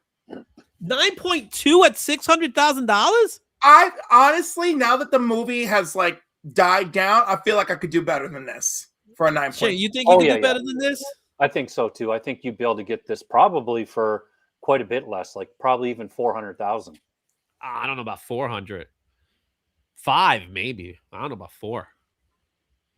Yeah, but I was gonna say 4. I think between 4 and 5. I feel like between 4 and 5. But I would go as high as 5. I would go as high as 5 because this is the first Marvel book. So I'm okay with that. Do I see Christina Payne in the house? Hey, Christina, how you doing? She made it. All right, let's go with our number 3rd, and we're going to stay to the Silver Age. Our Silver Age book is Incredible Hulk #1. This book at a 9.2 sold for $780,000 on June 29th. Heritage, of course. Yeah, they're all Heritage this year. All right. I still feel like in the real world, I feel like I could do better. But it's still a banger. This is one that I think is worth the price tag. Yeah, this is a rare book in that condition. Like, I just think that there's less of them around than most other kind of books of this time, I think. So to be honest with you, I feel like if I found a much cheaper 8.0 of this, I would just take that and run. Like I don't need to spend almost $1 million for one book unless that book is Action Comics #1 or Superman #1 and they are at like a 7.5 or better. Then you may have my millionaire attention. Okay. So speaking of Superman #1, comes at no surprise. The #1 highest selling comic book 9.0 of this year goes to, give me the music, guys. That's where is it? Of course, it's Superman. And what a difference. $9,120,000. Well, yeah, exactly. November 22nd is when it happened. A 9.0 Superman #1 that was just chilling in an attic. Unbelievable. Those men are, I'm sure, very happy with Can you even like imagine you're going through an attic and you're up there and you're like scrolling. Oh yeah, look at this. Oh, whatever. First flash, who cares? First this, whatever. Boom, boom, boom. Bam. And you pull this book out. Probably wasn't even in a bag or board. I don't even know. None of the books were in a bag or a board. And they were in remarkable condition. 9.0? The conditioning of this book? Yeah. All of us continue to look at garage sales and yard sales and all of that. And estate sales. Yeah. This story right here. Heritage's global money laundering operation. I love it. Who cares?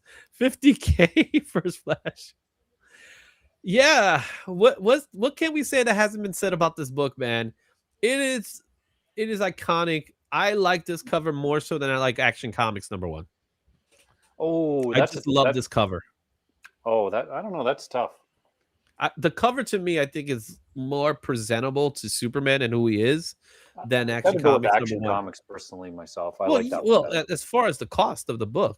So, Cliff, what do you say? Superman #1 or Action Comics #1? Oh, Action Comics #1.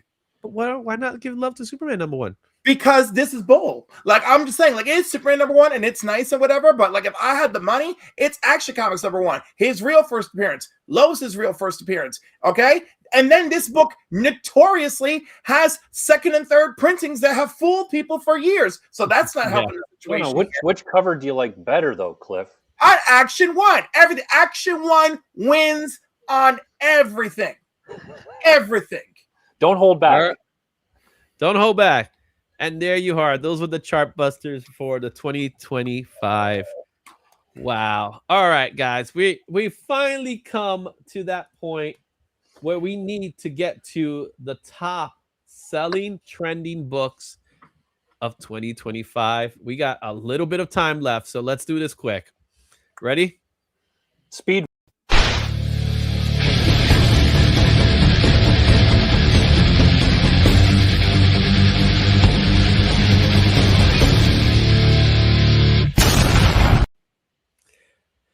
Whoo! I did this list and it's insanity, but I love the list because it's not what you honestly think it is. I told Cliff a little bit about what's in this list, which I think was great. Let's go through the list. We're gonna start like always with the honorable mentions. That's something we always do. And our first honorable mention, surprisingly, was Absolute Batman issue number 13, followed by there's that Mark Spears Spawn 356 and Wolverine number 8, the Daniel Warren Johnson cover. Quickly, Shane, talk to me about these three. I love all of them. I have the Batman, but I also have the Nakayama cover, which is great. The Spawn, I bought that book knowing that it was a Spears cover, sent it out to get graded, got it back 9.8, awesome. Same with the Wolverine 8. I think that is a total eye candy cover that you're going to see at conventions. It's just amazing. So yeah, I love all those covers. Cliff? Again, Mark Spears, love him. Spawn, love it. Wolverine, use of negative space, gorgeous, love it. Okay. He just skipped Absolute Batman. Don't worry. He'll get to talk about Absolute Batman later. Let's go into our number 10 book. So at number 10 is a book that Cliff is going to love, and that's New Teen Titans Annual number 1. This book was at 1983. It came out for DC Comics. It was 7 weeks on the chart. It never hit the number 1 spot, but it was consistently on the list. Its highest sale was $50 at a Raw and $229.99 at a 9.8. Both of these sales happened in October during Peacemaker. And total sales, we have 304 sales, 229 Raw, 75 slabs. So, Cliff, you get to talk a little bit about Teen Titans. Love it. Wonderful. Wolfman, Perez. This is it. This is the real Wolfman Perez. That's right. Right here, right now. Gorgeous. Look at that cover. The V, the targets, Donna's face, Dick's face. I love it. Gorgeous. Great. Shane, go. Dick face? I said what I said. Shane, go. Hey, despite what you might think, I love the Titans. It was the first title that I really collected when I was 14. I have all those books. I have some of them signed. I got to meet Perez. Amazing person. Super cool to talk to. I will always have awesome memories of his whole run. And yeah, I love this cover as well. I think it's great. So let's go with number 9. At number 9 in our list here, we got some really cool stuff, but Earth X number 12. We kind of forgot about this one here, didn't we? This book came out in 2000 from Marvel Comics. It had 5 weeks in the chart. If it didn't finish at number 1 any week for our chart, however, it did have some pretty solid sales, $59 in a Raw and $349, $350 really in a 9.8. All of this right before Fantastic Four. So we have total sales of 255 sales, 212 Raw, 43 slabs. So Shane, you go ahead. Tell us a little bit about this book. Well, this is the Shalaba book, but I missed the boat on this one. I don't own this one. I thought that her character was cool in Fantastic Four. Would I have liked to see, Norrin Rad? Yes, of course. But I calm myself by thinking that it's an alternate. It's not that prime universe. So hopefully we'll see that eventually. Mm-hmm. Cliff. Garbage. Keep moving. Wow. Well, it has dropped in price a lot. Yeah. No, big surprise. Number 8 is one of those books, man. It is a big one. Amazing Spider-Man 129. This one was a surprise for me when I got the numbers for it. This came out obviously in 1974 from Marvel Comics. It was 5 weeks in the chart.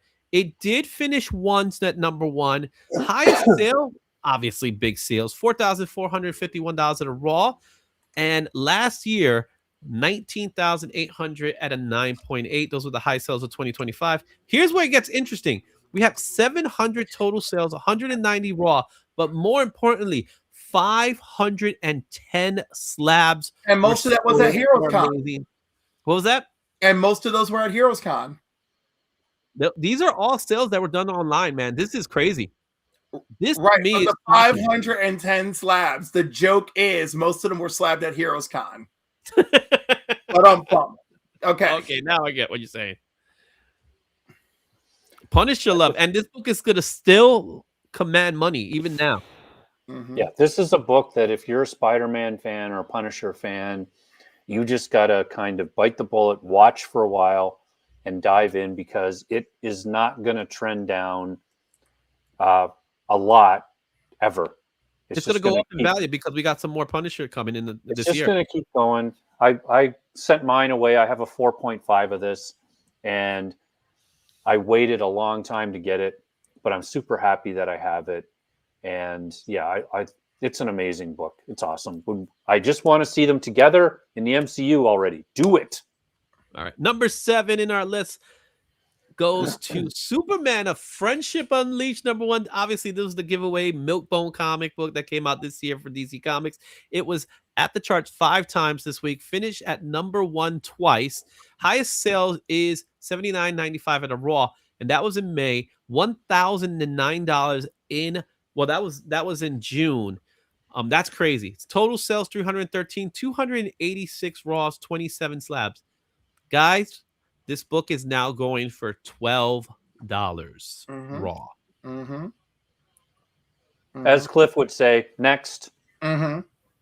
I love you, Crypto. Next. Number 6 in our list here goes to Predator number 1, obviously because of the Predator movie. This came out in 1989 for Dark Horse. This had 8 weeks in the chart, but never hit number 1. It was just consistently in. It just couldn't make that marker, right? Those other books that kept doing it. $145 at a Raw November that was, but back in May it sold for $560 and 9.8. Total sales 428, 223 Raw, 207 slab. What do you guys I say? love Predator. I love that movie. It's bringing everything back. The Predator Kills Marvel Universe. It was a great series. Mhm. It's awesome. Yeah, Cool stuff. great stuff. You love Predator. Great. This conversation piece, comic book history. Great. Next. All right, let's do this. Okay, these guys know I have to be somewhere at 9 o'clock. So, all right, number 5 in our list goes to Amazing Spider-Man 546. Obviously, the Brand New Day storyline, 2008 Marvel Comics Clips already said no. It was 6 weeks in the charts. It did hit number 1 once. It had a high sale of $47 Raw, $275 and 9.8. This book is still going to stay in this list because that movie is coming up soon. 526 copies sold, 444 were Raw, 82 were slabs. I know Cliff is ready to move on, but Shane, quick. I own it, so that's good. Next. Thank you so much. At There you number 4, I love it. At number 4 goes to DC All-In Special number 1. Of course, this book had to be in this list. This book just came out last year, actually. Yeah, I got to move the car for sure. 6 weeks on the charts, and it's still on the charts, guys. It never finished in number 1. Would you believe that? However, it did have some really good high sales that just happened. $66 Raw, $300 and 9.8 for this book. It's the first appearance of the Absolute Team, let's just say.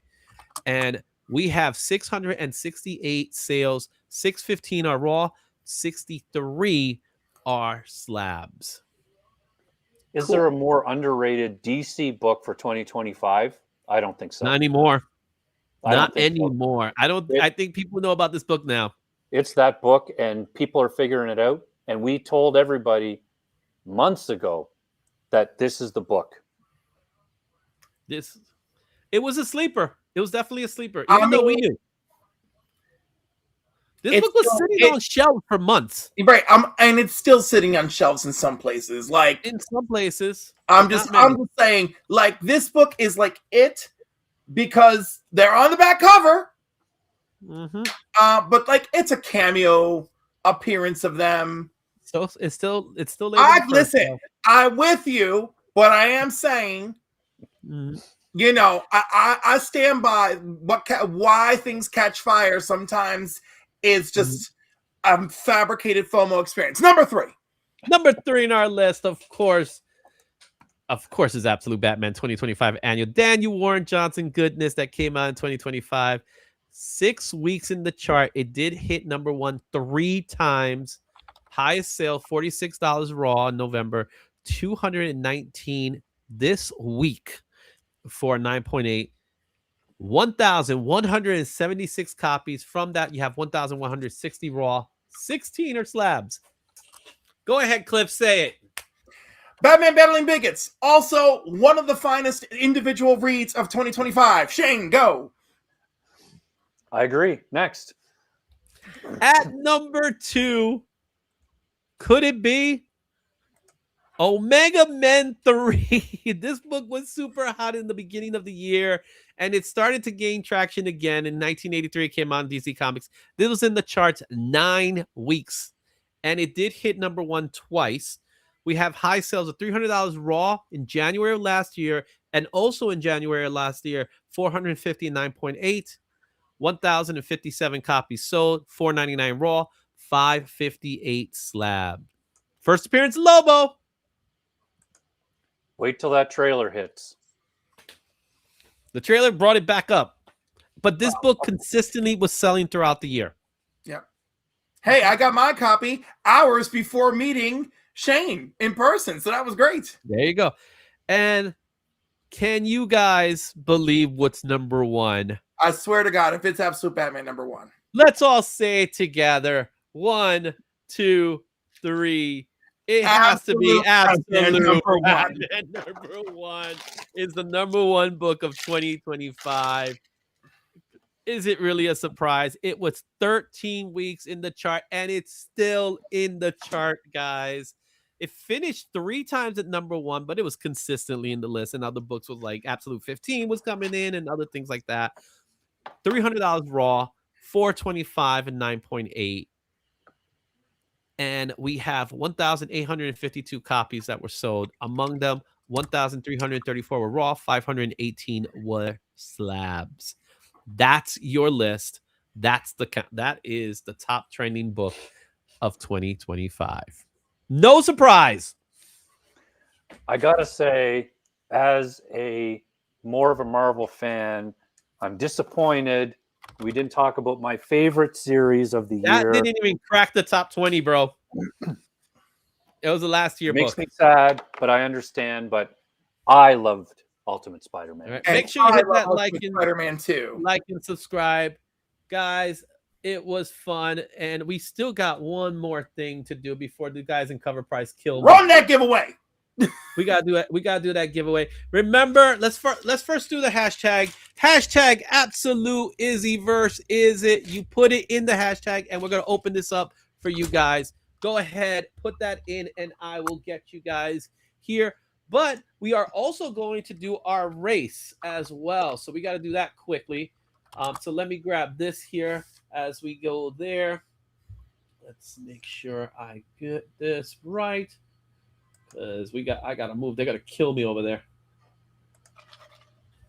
All right, so let me get the names here in the list. You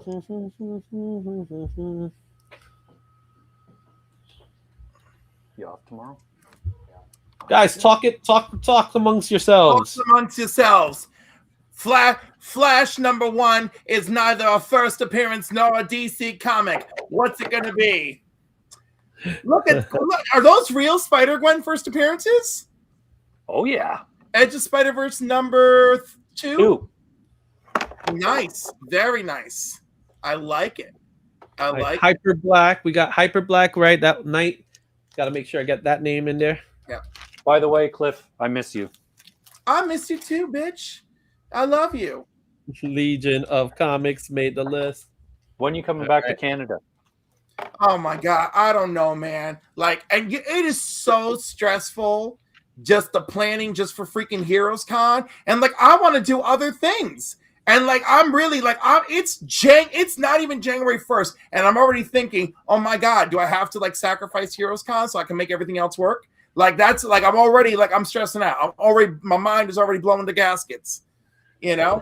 But if I do go to Heroes Con, all right, I'm taking care of the rental this time because my homegirl has got a discount Okay. Oh, good. And Thank you. And I was like, and we will be driving in a goddamn Tahoe. All right. We will You're gonna pick me up or what?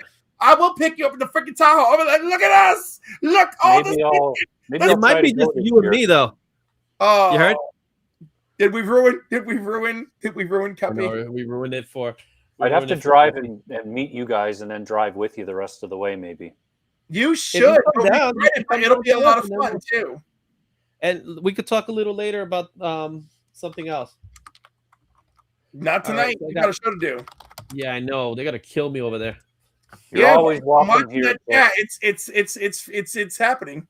You've been here before. You're always welcome. Oh, you're so You as sweet. well, Izzy, but I know you don't get to Canada as often as Cliff does. I don't know. The next time I show up at your door, I may show up with Bruce. It's gonna be a party. That would be amazing. All That would right, be so I got the. All right, I got the list. We got 42 entries. Let's set this up for 1 minute. All right, we're gonna do this. Let's do this now. We'll do that, and then we'll do the other giveaway. So this is for the rat race. You guys are ready? It's gonna be a Santa race. Yeah, Look at that. baby. We got a lot to go, so let's do this. Let's get it started. Let's find out who wins.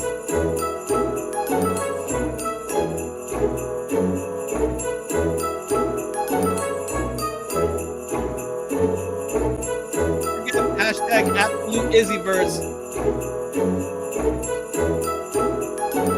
Oh wow, this is. I don't even know which Santa's winning. Santa's winning. You got SP Card Fan in the lead right now.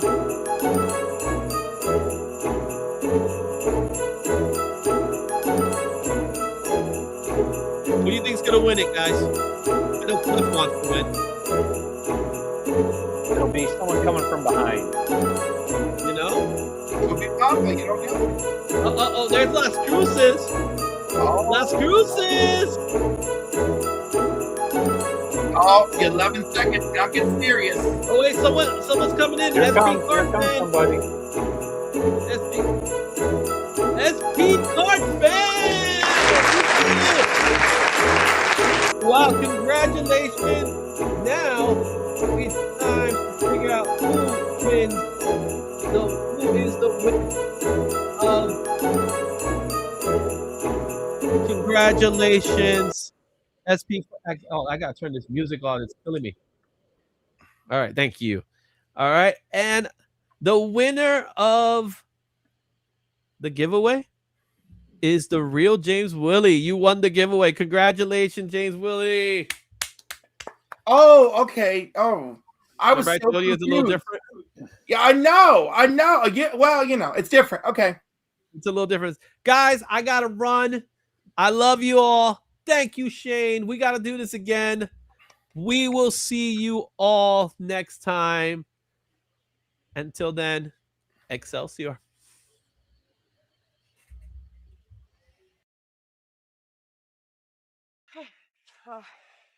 I think this is it. I think you're about to go home. Okay. All right. Look, thank you. Thank you. Thank you. Thank you. Thank you. Thank you. Thank you. Thank you. Oh, thank you. Thank you. Thank you. Thank you. Thank you. Thank you. Thank you. Thank you.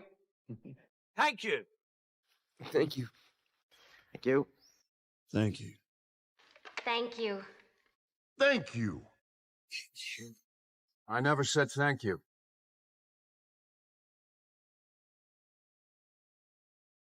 And you'll never have to.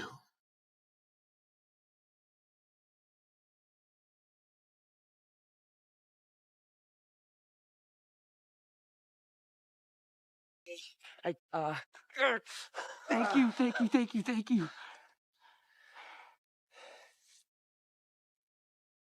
I guess I'll see you.